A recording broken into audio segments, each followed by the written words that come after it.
Welcome to the Two Off the Tee show. I am your host, Keith Flemming. With me, as always, Alan, my favorite gambling degenerate. Alan, did anything happen today that might have changed where this show was going to start? I think there was some breaking news. I'm still trying to make sure my sources are correct because I don't believe it. But it's just funny that all the stuff we joked about actually happened. We were just joking about Rory going to LIV, Yep. and in the weirdest way, he did, but not really. I honestly, when you sent the message this morning, I thought it was a hoax. And maybe we can just start there. I am shocked that they kept this under wraps. I'm Because surprised they were able to. Yeah, I mean, you just think somebody, it sounds like a very small group of people made this decision with literally no input from any of the players or Yeah. principals, that you would think you would have in this kind of situation. I do think there was two guys that knew what was going on, and that was Rory McIlroy and Phil Mickelson. Because if you look, both of them at about the same time, it was about 3-4 weeks ago, really changed their behavior when it came to the LIV Tour. Rory, as we mocked him, rightfully so on this show, really softened, right? Like on what he said about LIV, it was, not as important or not as big of a deal. We're making too much of it, et cetera, et cetera. Mm-hmm. Phil, who had been really quiet, and we know that it was not Phil's ammo, especially on Twitter for the last couple of years, started really going at people. I'm talking about like team petty stuff, which I'm all for. But just going after people. If there was anything about, the LIV Tour and what they were doing, Phil Mickelson, et cetera, I don't think that was a coincidence. If Rory knew and Tiger didn't, then that's just kind of weird, man. I just feel really like sick and I know some people are like, oh, that don't matter. These guys still make a lot of money. But man, look, man, listen, Tiger Woods, for example, rumored to be offered $800 million, probably was closer to 6 or 7. But either way, it's a lot of money to just give up for this fake loyalty that could pay for his next divorce. Yeah, pretty much. It would have, that case that he's got going on would have long been settled. But like, I feel bad because at the end of the day, these guys got duped, man. All these loyalists, everybody that was, Jack literally just went on a rant about it Sunday, and here it is Tuesday, and it's like, surprise, guess who's moving in? I'm one of those people. I'll be the first to admit it. You know that I didn't. For me, the Saudi deal. Actually, I'll get to that in a second. My biggest issue with the LIV Tour is just the 54-hole thing, the no cuts. The shotgun starts. I don't feel it's competitive golf at its best, and that's what frustrates me.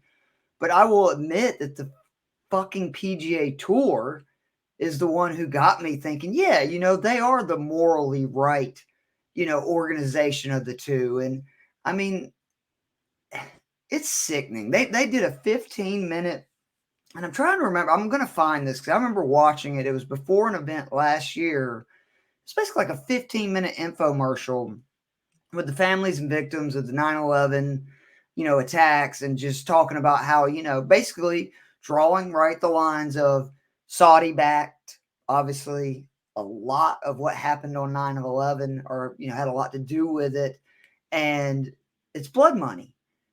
And for them to do that and then make this decision, it's just, they were using the families and victims as a prop and proved it by flip-flopping in less than a year.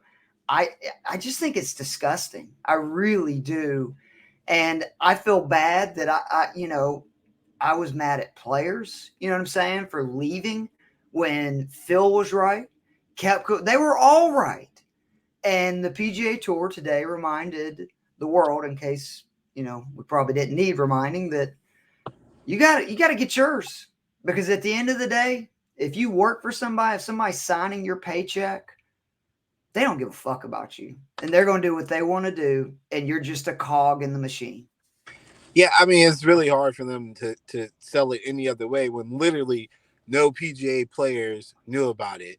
I sent you guys the Colin Morikawa tweet where he was like, "It's great to find out breaking news on Twitter," but I'm like, that has me questioning, like, what did the golfers mean to the PGA Tour? You know, like for them to have a closed door meeting, 48 hours before their next event. Like, and this was after the deal was done. It wasn't like we're thinking about it and then they had a meeting. Like, no, they've already signed, sealed, delivered. Then they did CNBC.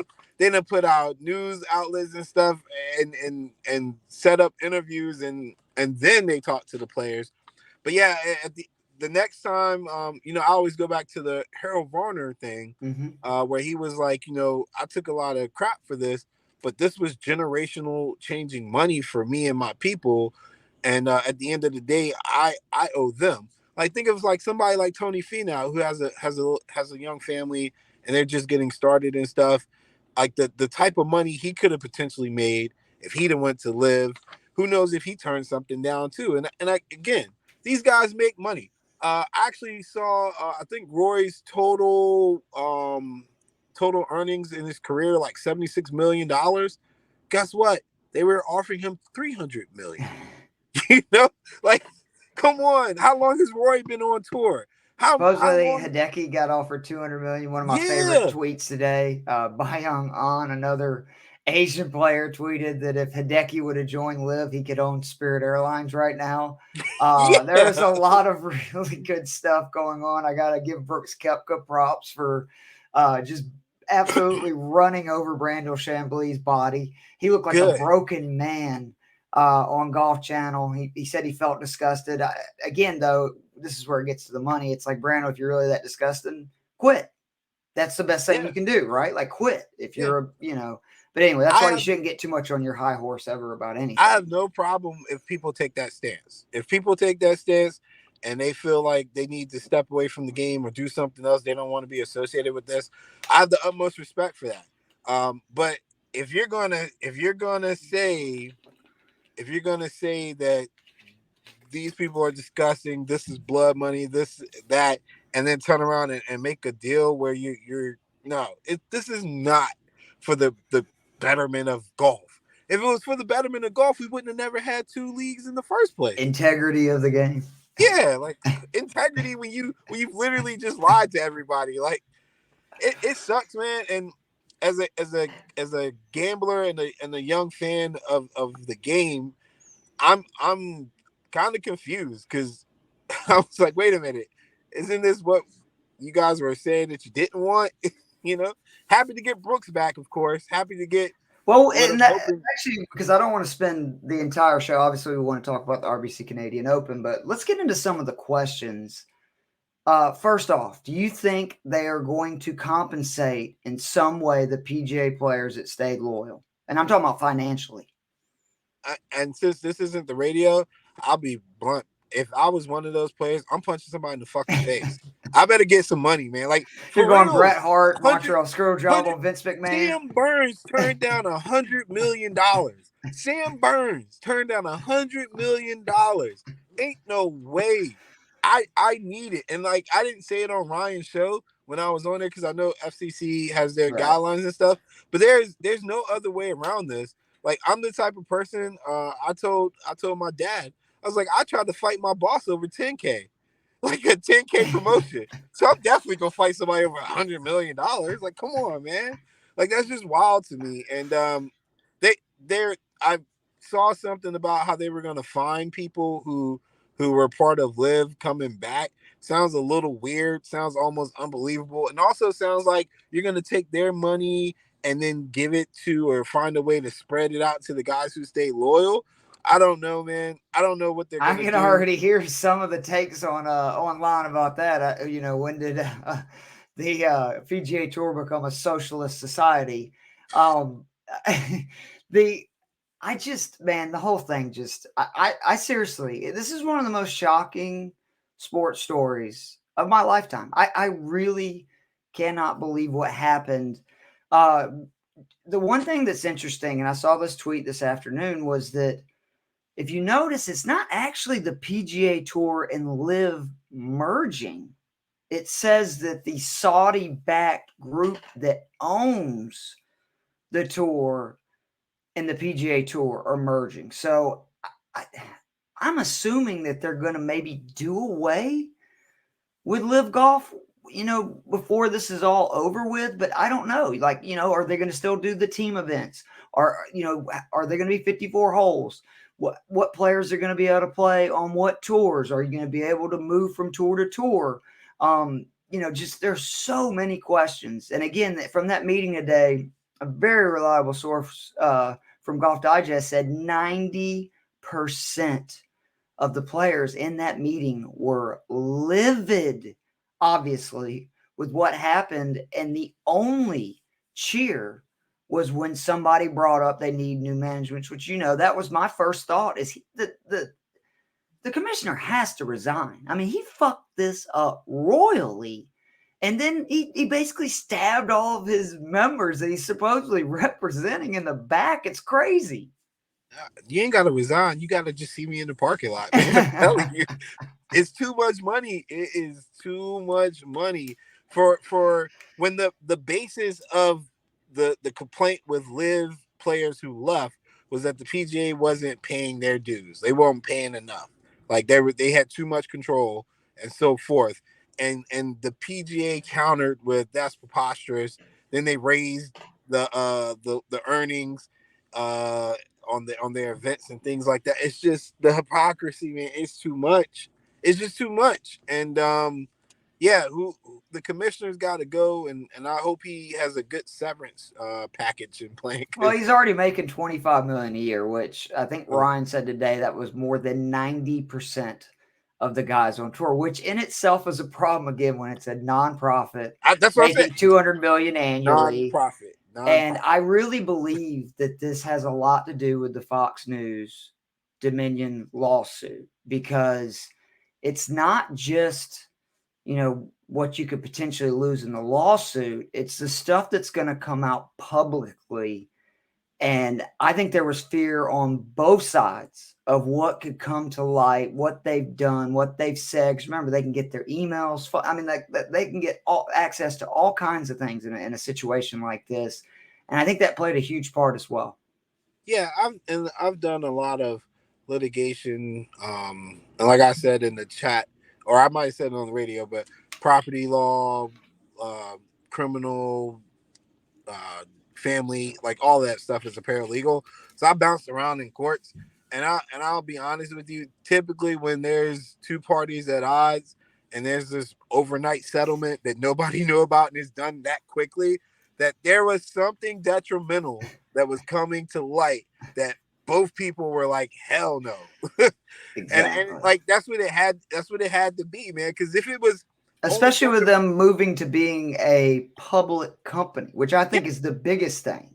Yeah, they can now do what we all knew they were doing in private publicly now. Correct. So but again, awful for the PGA players. Absolutely awful.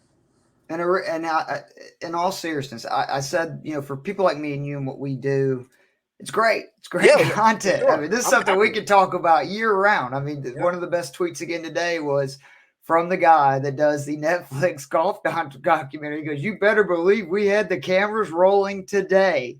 So, I mean, that episode is going to be amazing. But it's a black eye for golf. Especially the PGA Tour. I should say that. I don't want to get wrapped up the game of golf and professional golf, because that's not fair. But it's just hard not to believe this is going to be the first thing people think of when they think of the PGA Tour a decade from now, especially now that Tiger is basically done. This is going to be hard to, I think, get past the narrative of hypocrite. Like that. I mean, even the commissioner said in his first interview, I know people are going to call me hypocrite. It's because you are a fucking hypocrite. Yeah, what else would you be? What's wrong with you? What else would you be, bro? Like, yeah, you're a hypocrite would probably be the nicest thing that they would call you. You're a piece of shit. Yeah, you're. Alan's like, I'm giving you these hands. Yeah, you just talked people out of hundreds of millions of dollars. Like, I can't stress that enough. Like Rory's Tiger career almost $1 earnings. billion. Yeah, Rory's career earnings was 70 something million, and they were offering him 2 times that much up front. So yeah, man, like that's a tough pill to swallow, man, if you're a PGA player, and God bless you, because you truly have done said work for the game. Like, you love the game because you took a hit. Wow. I hope they unionize. That's always my goal. Oh, God, yeah. I was actually thinking that. I was like, the only reason why this probably even happened is because they don't have a golfers association per se. Like the NFLPA, and I hate the NFLPA, but NFLPA, MLBPA, NBAPA would have absolutely nuked the league if they try some BS like this, and that's what they're there for. So yeah, they should unionize and get Brooks to be the head rep. There you go. I love it. All right, so we spent 16 minutes there, but that's okay. We're going to talk about it a lot more. I can promise you in the future. More reports are going to come out. Kudos to the guys that are really tuned into the tour for giving us updates. And, I understand players not wanting to be quoted. So, the unnamed source and stuff, I understand that. But I think you'll hear more and more from these guys as we get playing this week. Unfortunately. Quote me, see me outside. Catch me outside. The RBC Canadian Open this week. Man, I feel so bad for this tournament. So first of all, it's stuck in between the Memorial elevated event and one of the biggest events. I mean, it's Jack's event, right? It's one of the biggest events on tour and a major, the US Open. And this is the second year in a row it's been bombarded by this LIV stuff, because I don't know if you remember this, Alan. Last year, the first LIV event was this week. And so Rory, as the defending champion, was asked pretty much nothing but questions about LIV. So and this is the Canadian National Championship. This is like the US Open or the Open Championship for Canada. So I feel bad for him because it's the third longest continuously running event on the PGA Tour. So that really sucks for them. Yeah, that's why I'm definitely fading Rory this week, man. His head definitely ain't gonna be in it. The only thing I will say, again, I have him for my DK again, but I do believe that last year his head had to be, swinging, and he's by far the best player in this field because it's kind of a weak field. Obviously, he's the marquee name, going for his third consecutive win. Because of COVID, they did not have this event in 2020 or 2021. But he won it in 2019, and then again in the last year in 2022. He's joined by 9 other players of the top 30 in the world. You got some past champions in the field. Brandt Snedeker, who welcome back to the tour, Mr. Snedeker. He had some injuries. Scott Piercy, Sean O'Hare, and then obviously this being the Canadian National Championship, we got the best Canadian players in the world here. Hello, Corey Connors, Adam Hadwin, Mackenzie Hughes, Nick Taylor, Taylor Pendriff, and Adam Sevenson. I love that there's the two big stars from the first 2 majors are going to be here. Sam Bennett, who's the low am at Augusta. He will be making his second consecutive PGA start after making the cut at Memorial last week. And this field will also include PGA Club Pro Michael Block, who won the hearts of many and then said that if he had Rory's length, he would be better than him. And boy, did people turn on him, especially with him shooting 81 in the first round of the Charles Schwab Challenge. So fair or unfair, that's what it is. But we are flying blind, my man, this week. I hate these, but it's also kind of fun in a way. Oakdale Country Club this is the first time that they have hosted any major PGA, Canadian Tour, etc. event at this track. And again, this is the third longest consecutive running event. It's kind of a little similar to the venue last year. I think it's a lot easier from what I've read. The 2 most prominent, comparisons you can make of these 2 is just the fact that they're both designed by Stanley Thompson, but most great courses in Canada are. And they're the mixture of bent grass and Poana greens, which I don't even understand how that works. But I do. I expect a scoring fest, Alan. You got 3 very reachable par 5s. 4 par fours under 400 yards, which we know for these guys, I mean, that's literally nothing. They could hit like 8 iron off the tee and have 9 iron into it. The greens are small, but extremely elevated. There's some really tricky pins they can set up. They have some false fronts and stuff. And the rough appears to really be the only defense this golf course is going to have against, all the great players that'll be here this week. It's going to be 4 to 6 inches in length, made of bent grass. Alan, that's kind of a sticky rough, which, especially if there's a little dew in the air, like early in the morning, or if it rains, that stuff is tough to get out of. But this is the fairways are massive here. They kind of bottleneck to where if you lay a little further back, which again, this won't be a big issue here because it's a fairly short course, the fairways are huge. It does get a little bit narrow the further you get down there. So guys may have to, I guess just consider, are they going to bomb driver all day, or is it more about an emphasis of hitting the ball straight? But for me, the things I'm looking at this week, because again, nobody knows this week. There is no analytical or data advantage this week because nobody knows how anybody's going to play this course. They don't. They can make a guess or an assumption, but they don't know. So my guess and assumption for this week, I'm putting an emphasis on players who are fairly accurate. I don't care if they're extremely accurate. I just want to make sure they're not like near the bottom, right? Have to be excellent from 75 to 150 yards because again, you got 3 reachable par 5s, the 4 sharp par 4s. That's 7 holes that they're almost definitely, if they don't reach the green in 2, going to be hitting shots from 75 to 150. And then I need guys that make plenty of birdies. Anytime I think a course is going to be easy, that is where I go. Course comps. I can't believe I'm doing this, Alan. First time since we've done this show for Fantasy Six Pack. I don't have one. I really don't. I looked. Again, you can make a case for where they held it last year. I obviously looked just how players have done in the Canadian Open because, again, most courses are Stanley Thompson that they play this event at designed, and most of them have bent Poana greens. But other than that, they're totally different venues that they rotate. And instead, I'm just, again, I'm going to lean heavily on stats that I think will lead to success at this venue. Just a few quick things. There are 5 players with multiple top 20s over the last 5 Canadian Opens. Remember, this is not the same venue. This is just multiple over the last 5 at different venues. That's Rory McIlroy, Mackenzie Hughes, Shane Lowry, Matt Kuchar, Ricky Barnes.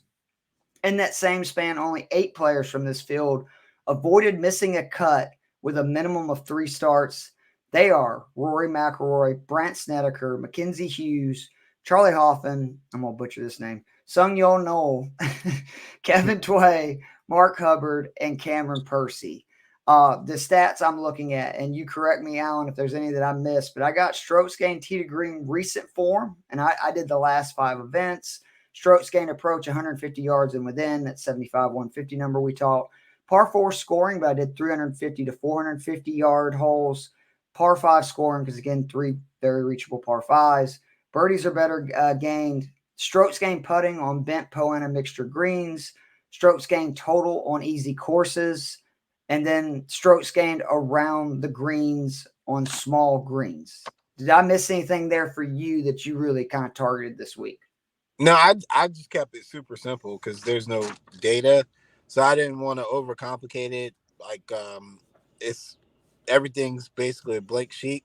So since I was in agreement with like scoring probably being at a premium, I just went with birdie or better, and then their greens and regulation rank.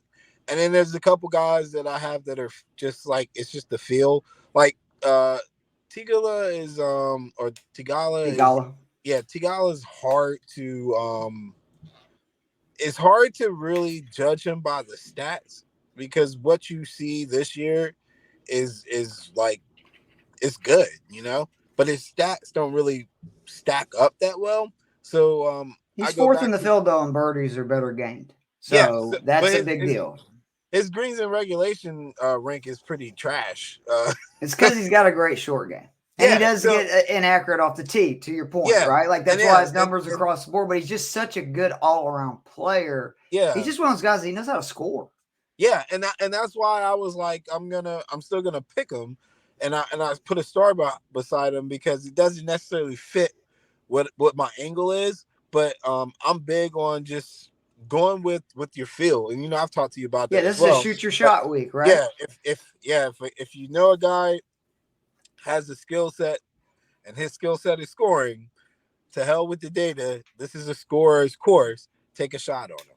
I also think recent form is something where if you notice a guy has been playing really well, even if they don't necessarily fit the narrative we put here, again, if nobody knows is my point. Yeah. I know we talked about this at the beginning of the year, but it's important to know that most weeks there is data out there from that venue telling you exactly what it takes to succeed. Are there outliers of that? Of course, but people like me and you, again, it's because of the gambling, the DFS stuff.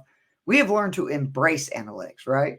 Yeah. While still having the feel, because you were the one that taught me, Keith, golf, just, you get a gut feeling, you got a gut feeling, go with it. But you have to look at analytics. But this is one of those weeks, there's not really any. All right, so some of those stats I gave you, I'm going to give you some names of the top guys in the field at these numbers. I did the research, so I might as well give it to our listeners. Strokes gained from 75 to 150 yards. Russell Knox, Ben Martin, Davis Riley, Charlie Hoffman, Corey Connors, David Lipsky, Ryan Armour, Aaron Badley. I'll get into him a lot later. Hank Libido. Birdies are better gained. Cameron Young, Rory McIlroy, Terrell Hatton, Sahith Theegala, Ashay Biate, Ben Martin, Sam Burns, Corey Connors, Brandon Wu, Justin Rose. Strokes gained total on easy courses. Rory McIlroy, Cameron Young, Maverick McNeely, Tyler Duncan, Matt Kuchar, Mark Hubbard, Terrell Hatton, Sam Burns, Alex Smalley, that man Corey Connors again. And then there are 40 players in the field who are top 40 in both strokes gained approach and putting on bent/Poana greens. They are Terrell Hatton, Justin Rose, Matt Kuchar, Brendan Todd, Adam Stevenson, Chesson Hadley, boy, this guy's name, Sung Yo No, Aaron Baddeley, and Peter Malnati. A lot of my research, obviously, this week was on that. Those are going to be a lot of my plays are going to be guys on that list or in multiple of those lists. Anything jump off just hearing that right there, those list of guys? Corey Connors is the first golfer I picked. So I'm very proud of myself for noticing that statistically. He is a beast. And actually, yeah, when we get to my list, the guys that I have starred are pretty much all the guys that you named. Well, that makes me feel good. Yeah. Well, let's get into the DK plays. Just so you know, the article is up on Fantasy Six Pack. Sorry, I don't know what I did there. There we go. The article is up on Fantasy Six Pack for my 10 DFS plays. I give a lineup each week, 4 additional plays.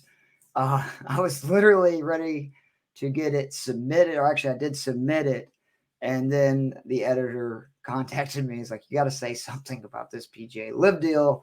So you hear me kind of tell the PGA Tour to kiss my ass in 4 paragraphs at the beginning of this article. So be sure to check it out. This week, Alan, I'm actually going to go into detail on the DK plays because there have been, my really good ones. And I'm just going to give my bets at the end. Last week, the streak ended, Alan. It looked so good going into Sunday, too, because I had both Rory and Wyndham right there, but it wasn't meant to be. But I saw it a really good week. 8 out of 10 guys made the cut, 4 in the top 12, 7 in the top 24. So I was very happy that I won a good bit of money on DK, which is always great. But I'll say, full disclosure, my lineup, the anchor, Rory, it does scare the shit out of me what's happened this week. He's 11,500. It's the chalkiest possible play, but he is by far the most skilled player in this field. Just as he was in 2019, 2022, he won both of those events. He's first in the field in strokes gained, tee to green, ball striking, approach, and DK scoring. Again, this is DraftKings. I would not bet on Rory at 5-1 or whatever it is. Mm-hmm. He's in the top 10 on tour and birdies are better, and number 1 in the field in total strokes gained on easy courses. Rory feasts on courses that players go deep on. I just think that he is going to be low owned because he's $1,000 more than some really good players, including like Terrell Hatton, Corey Connors, Justin Rose. So I just think that if he has the week he's capable of, I think he's going to be lower owned than he normally is. That's why he's in the lineup. Justin Rose is next, 9,700. He's third in the field in strokes gained total and on approach, having just a fantastic season this year. He plays easy courses well. You can look at Pebble Beach, where he obviously picked up a victory earlier this year. He has 4 straight top 25s dating back to Augusta. Rose played in this event, and it was really surprising to see this. He had not played in this event in like 10 years until last year. Well, he obviously liked it because he finished teed 4th. So, again, you don't want to take too much from previous Canadian Opens other than just, again, it's the travel, the kind of grass, all that kind of stuff is going to be similar. Probably my favorite play this week, Eric Cole, 7,900. He's become my guy. I mean, I ain't gonna lie, he's a staple in my lineups. Touche.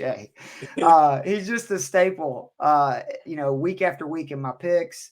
I just think he's a great value in the 7K range. And I have a feeling after this week, this will be the last week he's in it because he's been slowly creeping up. Now he's at 7,900. His all-around game is just – I don't think people realize how good it is. He's top 13 in the field in DK points, strokes gained approach, strokes gained around the green, strokes gained short game, strokes gained tee to green, strokes gained total. And what I like about him the most this week is how this venue could mask his one real weakness, which is off the tee. He's top 30 in every major strokes gained category except for off the tee. He's like 101st. Again, Oakdale not being especially long in yardage, and with wide fairways, I just think Cole can find ways to hit more fairways. And he's so good. Basically, if he hits the fairway from that point in, he does not have a weakness to his game. He's going to make, I think, more birdies than normal, and that's saying something. Cole has made 18 or more birdies in 5 of his last 10 events. We talked about we like guys making birdies. Speaking of guys making birdies, next guy, Ben Martin, 7,300. I've coined him on this show the go-to guy on short courses, one of the better short iron players on tour, and an absolute birdie machine. Top 10 in birdies or better gained in the field. He's also top 10 in the field for strokes gained 75 to 150 yards in the greens. He's made 18 or more birdies in 6 of his last 10 events. But the stat that makes me so high on Martin this week, he is 4th in the field in DraftKings scoring. There are 40 players more expensive than Ben Martin this week, and he has the 4th highest average for points per event for DK in the field. That's good. I really like stacking Ben Martin and Cole in lineups because it gives you almost $35K for the other 4 spots. Another guy that's in several lineups from this week, Aaron Badley, 7,200. He's currently in the midst of just a complete resurgence in his golf game. He's made the cut in 6 straight events on tour. That's something he has not accomplished in over a decade. He's coming off 3 straight top 40 finishes, including back-to-back top 25. So his recent form is good, but this is the real deal. He's one of the game's best from that crucial distance, 75 to 150. He's made 49 birdies over his last 3 starts on tour. Over his last 5 events, Aaron is gaining over a stroke on the field in total strokes, on approach, around the greens, and putting. Despite being on tour since 2003, Badley has only played the Canadian Open 6 times. In those appearances, he's made the cut 5 out of 6 times with 2 top 20s and a top 10. And then the last guy in my official lineup, yes, I know this is a swing, but it's Sung Kang, 6,400. This is just really more about me wanting to have the other 5 guys in my lineup than anything else. And this is the guy that I thought was the best in that 6,400 or lower range. But I think you can make an argument for it because he's a player who's always done well on easy courses. Case in point, his 14th place finish at the Byron Nelson, which was the highest scoring event this year on tour a few weeks ago. That was an event where he made 20 birdies and scored 100 points on DK. Kang is in the top 50 on tour and birdies are better made percentage. In his 6 starts on the PGA Tour in 2023, he's made the cut in 4 of them. So he's got a good percentage of making the cut. It's obviously risky, but I like it. All right, real quickly, the other 4. Your boy Corey Connors, man, Love this play. Love this play. He'll be in the bets too. Best Canadian player in the world. It was shocking. Did you see Allen? He has played in 6 Canadian Opens. He's missed the cut in 4 of them. Finished 80th in another. But last year he finished T4th. I just think Connors was probably putting a lot of pressure on himself. Again, this is like the U.S. Open. Home. There's a lot of pride and stuff in trying to win your nation's event. And I think hopefully he learned last year, don't, try to go win the tournament and just go play golf and good things happen, because he's one of the best players in the world. He's top 10 total strokes gained on easy courses over his last 5 events. He's averaging an unreal 11.3 strokes on the field, tee to green, off the tee, and on approach. That is some serious ball striking.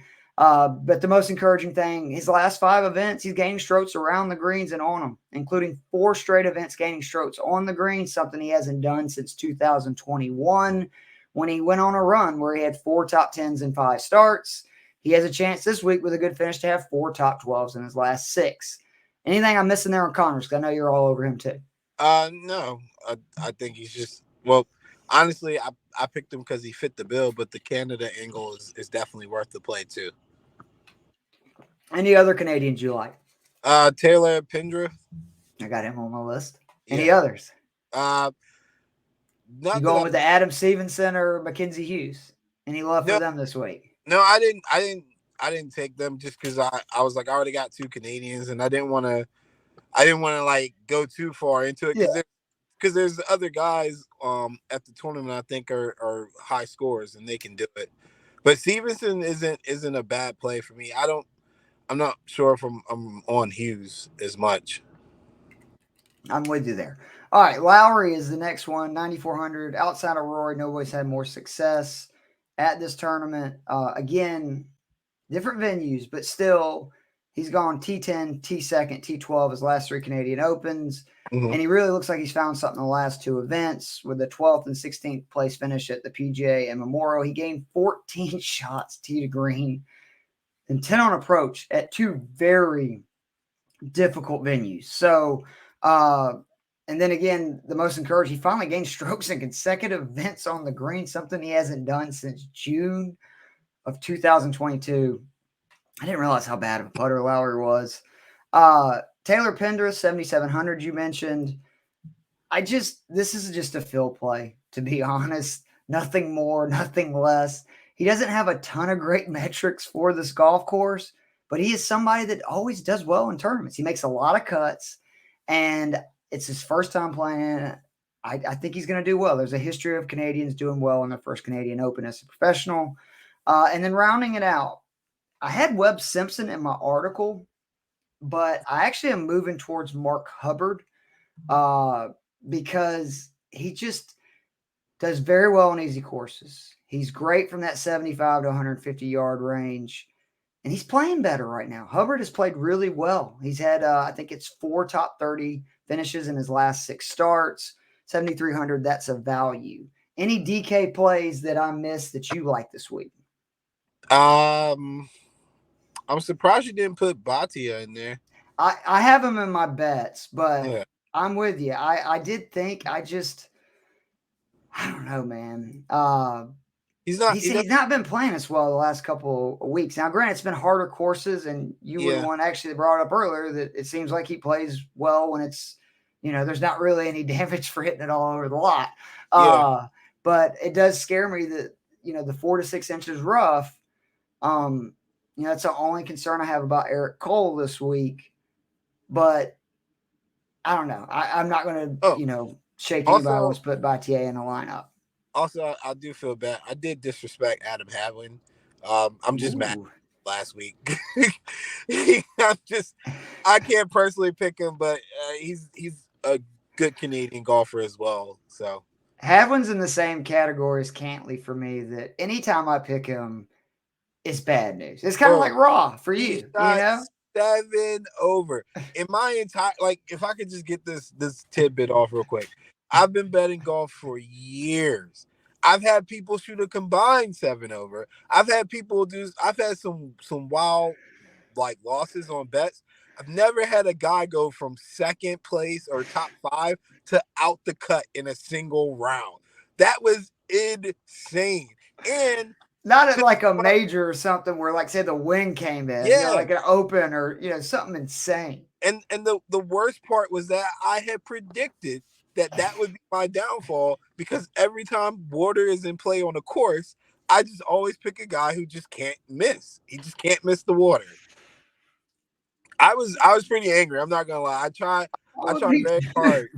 I tried very hard to let some of my losses go, but I was like, he was top 5 and he's out. He missed the cut. Oh, that's good stuff. Insane.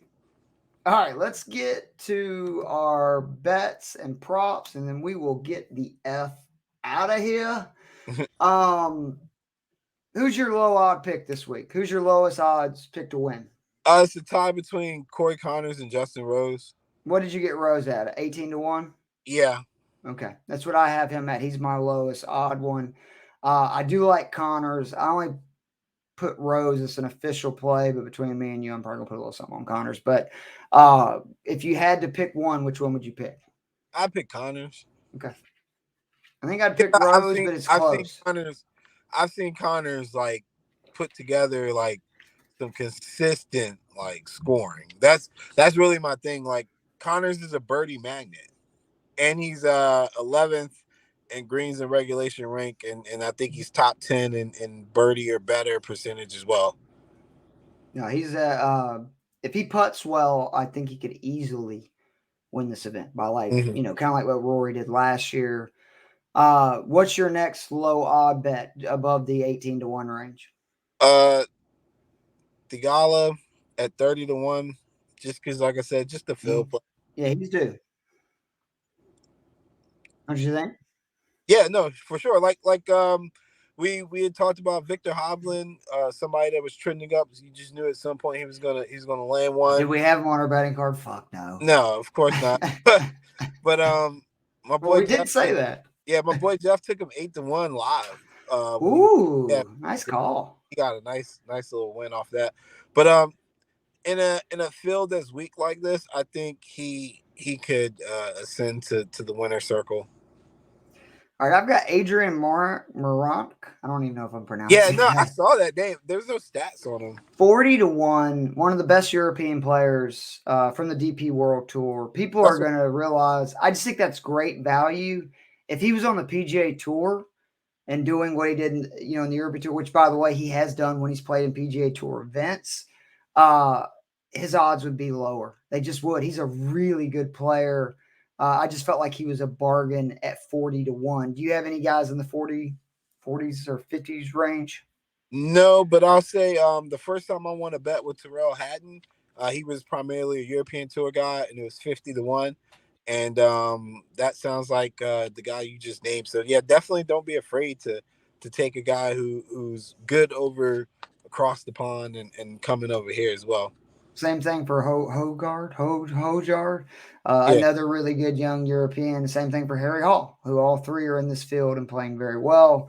Eric Cole, who I told you I love, I got him at 55 to 1. That is already down to 50 to 1, which sorry for the listeners, but I still think it's a good play at 50 to 1.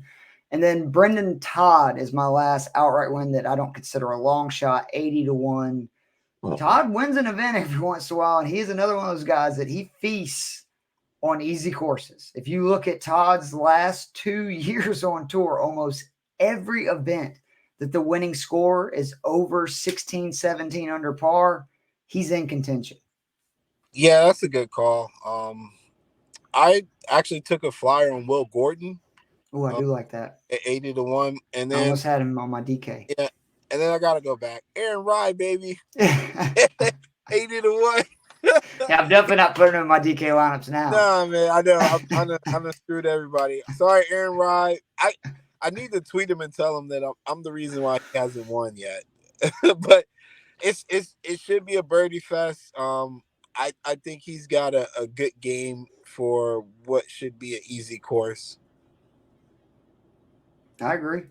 All right, I got 2 long shots. Akshay Bhatia, right? We were just talking about him, 100 to 1. He's another one of those guys. not on the same level as Theegala, but same kind of talent, right? To where it would not surprise me at all if, people on Monday are like, I'm shocked that, Beate won this event, when we've seen he's really good. He's just got to, takes just 1 week of putting it all together. He's got all the skills in the world. And I love Aaron Baddeley at 180 to 1. It's rare to see a guy go in such. You got to remember, Baddeley used to be one of the best players in the world. Now, it's been almost a decade now. But it's so rare to see a guy kind of have this kind of resurgence after so many years of not having it and continuing to try to make it, which is what's really amazing. I mean, he's been on the corn for, he's been everywhere, right? He's playing really well. And this course is tailor-made for him. And again, 49 birdies in his last 3 events. Give me Aaron Baddeley. I've got him also at 12 to 1 to top 10. And I think it's 8 to 1 to top 20. I got Bhatia as well. And then there was a coin flip between Doug Gim and Eric Van Rooyen. And I like Eric Van Rooyen just because of some what I think some positive bets that I've had on him in the past with bent Polana combination greens. And then I think his birdie or better percentage is a little underrated. I don't think he's been as active as we've seen in years past. But I'll double back and look at some recent stats on him. But he's at 250 to 1 as one of my long shots. But it was between him and Doug Gim. I got Van Rooyen like Gim this week.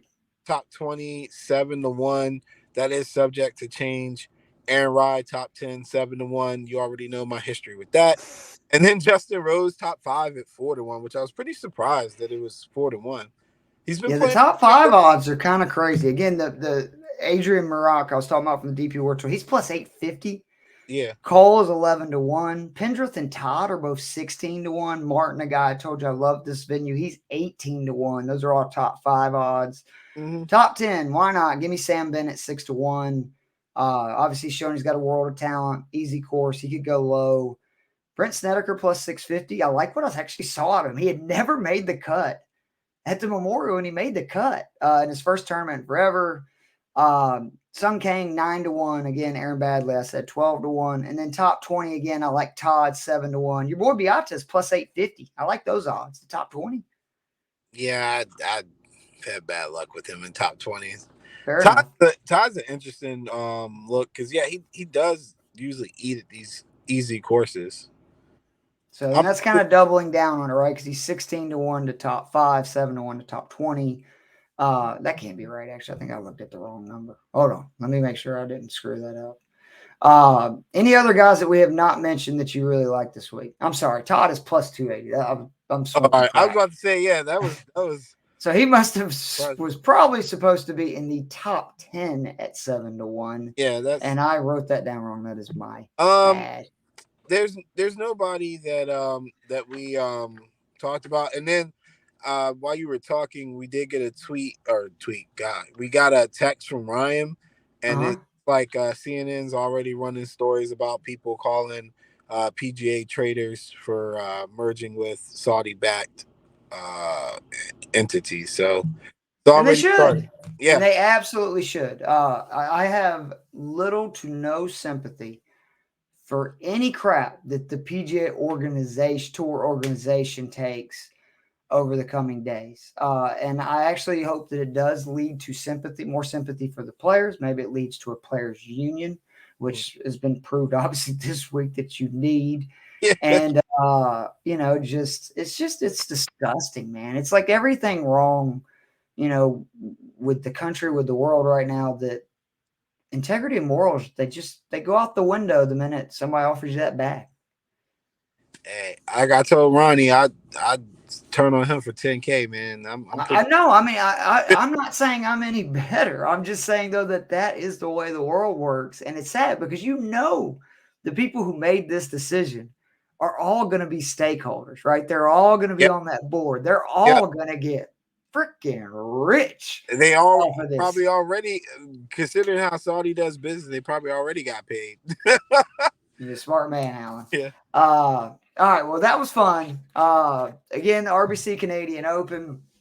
Be sure to check out my article this week on Fantasy Six Pack. If you, for some reason, were not listening to my DFS plays and you just want to read it instead of hearing me talk about it, Mark Strasberg is going to actually put out another a LIV PGA article this week. I'm very interested to see his thoughts on this clusterfuck that was today, and I can't wait to see the news as it continues to roll out. I will admit, though, our group text with Ryan was it was off the chain today.